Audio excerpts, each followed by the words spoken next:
Hi everyone, it's Lou from CraftStash. Today I want to talk you through how to create a card, and now this is a Christmas card using the very popular Alice in Wonderland, because Creative Craft Products have just brought out a brand new collection of stamps, dies and papers and ephemera as well, and these are all called Christmas in Wonderland, which of course features the beautiful Alice in Wonderland and other characters from the stories. So let's get started straight away with the card base, which I've also taken from another Creative Craft Products die. So the die shape that I'm going to be using today is a tri-shutter. This is such a fun card. Now this one is the A2 size and there are other sizes available, or you can of course create your own, but it's much easier when you have the die to do the base for you. Now included with this die set is also the mats and layers, so you can create the panels, and I'm going to be using the new pattern paper from the collection to do that. So I've cut my card base simply by using the one main die from Craft cardstock, because I thought the craft is going to work really beautifully with the colours in the papers that we're going to see in a second. And this is the new collection. As you can see, we have ephemera, we have patterned papers as well, really good quality 8 by 8 inch papers, stamps and dies too. So quick run through what we're getting. As I say, the ephemera, we've got lots of different pieces in here featuring the White Rabbit, featuring the Mad Hatter, lots of different icons, but because we are looking at Christmas, we also have things like the Christmas wreath in here as well, which is really generic. You can be using that across lots of different themes. We have banners with hollies and berries on them. There's lots in here. We even have some large Christmas trees. I think these are absolutely beautiful. Because they're foiled, you get the look of the sparkly candles on there too. Now we've also got two stamp sets. So one is simply a stamp set and one is a stamp and die set. The images don't cross over, so you've got separate images on each one. So they are perfect to mix and match and coordinate with each other, and they're all to scale with each other as well. Then we have two die sets. One is your sentiment dies. Of course, you have your simple Christmas, winter, have is Wonderland, but you also have Alice in there. And when you mix Wonderland with any of these words, you're going to be creating a really fun themed card sentiment. So you can use this pretty much all year round. And these are really good size sentiments as well, which I'll show you on the card. And then we also have some Christmas icons that will work beautifully with your stamps and your dies too. So we've got poinsettia in here, we've got a lovely filled stocking, we've got sprigs of holly and mistletoe, and we can be mixing those into a wreath if we wish. We've also got a sleigh, a key and some presents. So lots that you can be using there, whether you're using the Alice in Wonderland theme or not.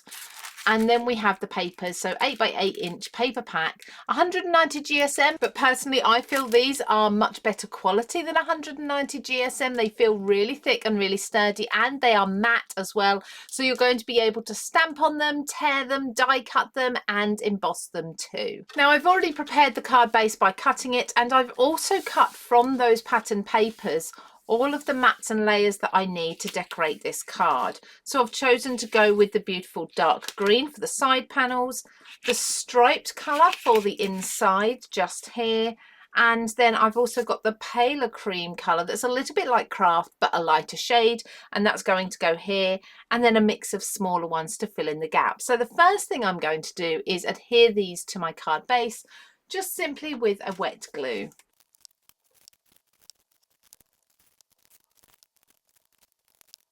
So now I've adhered all of my mats and layers on, and with the die set this makes it so much easier because the dies are there to cut these panels for you, so you don't need to do any measuring and then cutting.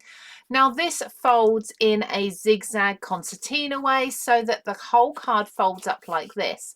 Now what I love about this is it's then an explosion of colour and panels and detail, but you need to be careful where you're placing your elements.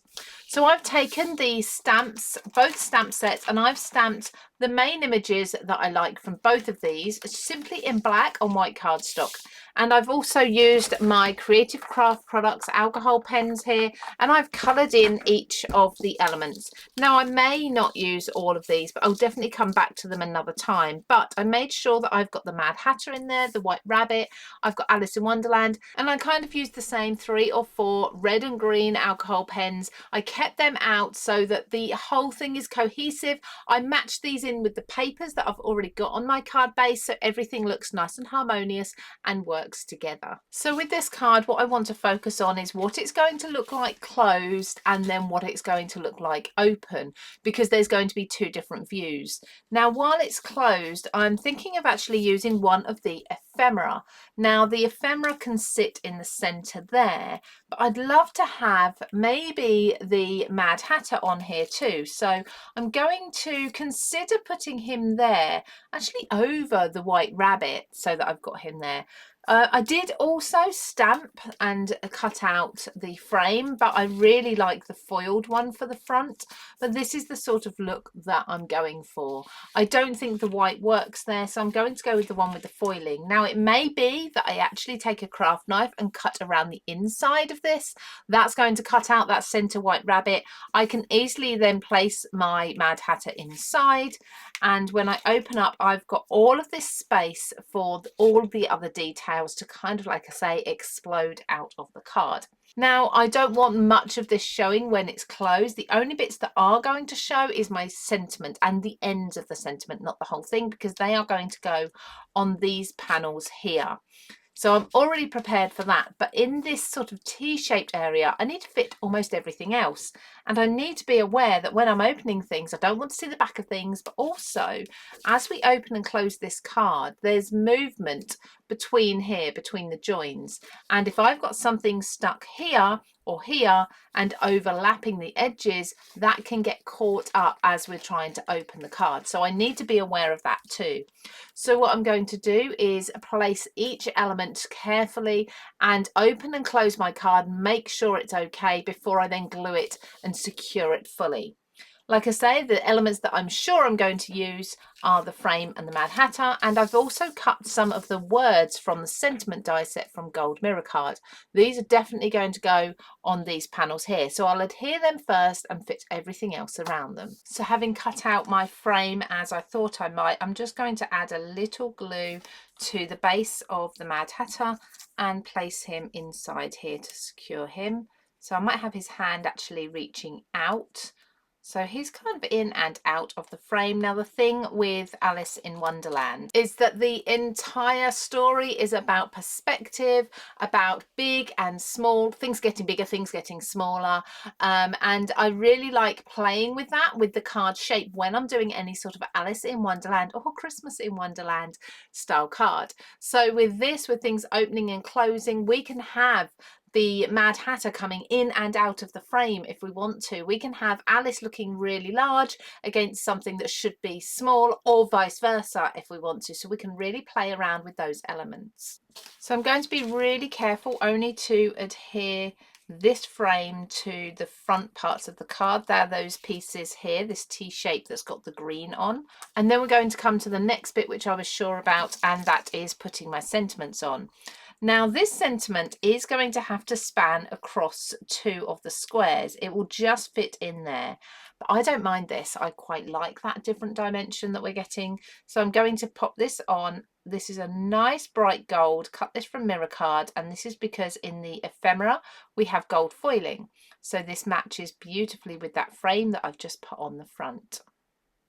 And the word winter, which is in a lovely script font, nice and bold, so it's really readable. I'm going to put this onto one of the squares at the top. Now, this one will just about fit onto here without having to stretch onto this panel.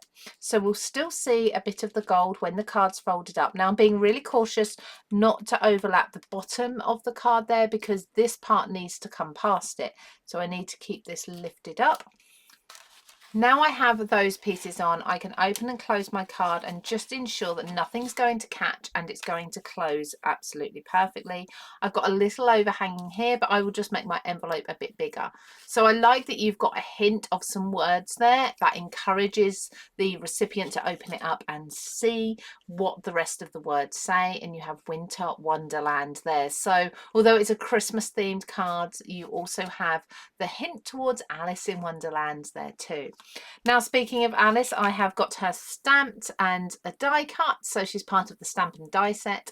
and then I've coloured her in with the alcohol markers. Now, I don't really want her showing too much when the card's closed, so I think the best place for her to sit is just here.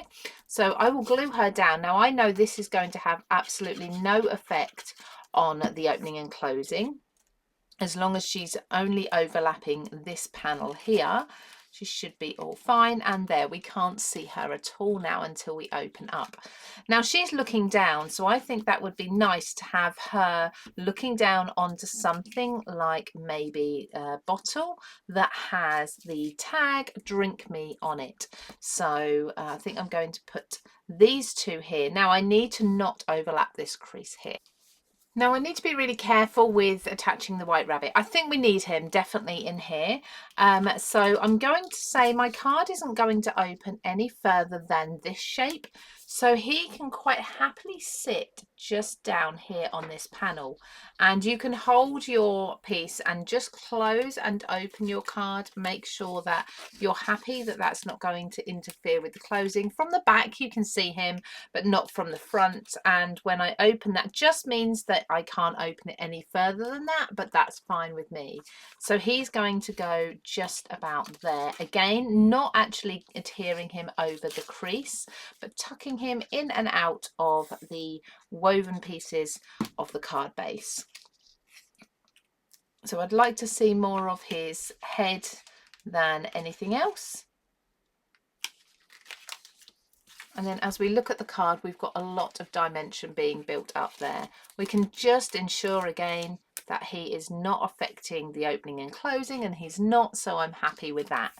Now a few other pieces. So I think I'm not going to use everything that I've got here, but I do want to incorporate, I have a hat here. So this is the Mad Hatter's hat. I think I'm going to add this in just on this square. I've got this Christmas wreath as well. I've got some bells, and I've also got, we have got some teacups, probably won't use those, but we have got, of course, the iconic pocket watch. So I think all of these are going to be small pieces that I'm going to now add in and place those where I think they'll fit best, again ensuring they're not affecting or being affected by the opening. Now what I love most about this card is how when it's closed it's really unassuming, but when you open it up you get this, as I say, this explosion of colour and detail and characters.